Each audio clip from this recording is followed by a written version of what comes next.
बिना मेहनतीशिवाय काहीच भेटत नाही. मात्र हे शेतकरी बाबा आपल्या मेथीच्या जुड्या फ्रीमध्ये वाटतायत.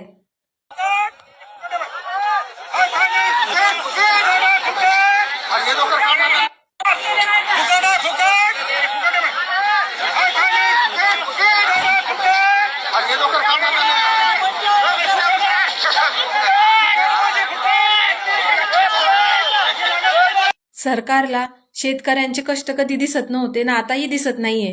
ते सरकार हे आंधळही झालंय आणि बहिरही झालंय. शेतकऱ्याच्या मालाला भाव नाही येते. किती योजना त्यांच्या नावाखाली चालतायत आणि तरी सुद्धा 1 रुपयाचा सुद्धा लाभ शेतकऱ्याला मिळत नाहीये. बियाणे, पाणी, मेहनत इतकं करूनही शेतकऱ्याला मालाचे पैसे नाहीत आणि आपल्यासारखे सामान्य लोक मॉलमध्ये जातात, तिथं 1 रुपया सुद्धा कमी होत नाही.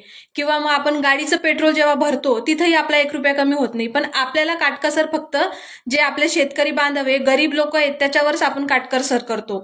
आपल्या सामान्य माणसांना एवढं कळायला पाहिजे की जर आपण दुसऱ्याकडे काटकसर नाही करू शकत तर गरीबाकडे का काटकसर केली पाहिजे.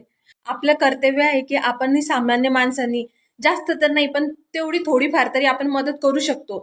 आपण जे 5 रुपयाची जुडी बाबा विकत होते ते 5 रुपयाची जुडी सुद्धा लोक घेत नव्हते, म्हणून बाबाला मजबूरन ते जोड्या सगळ्यात फ्रीमध्ये द्याव्या लागल्यात.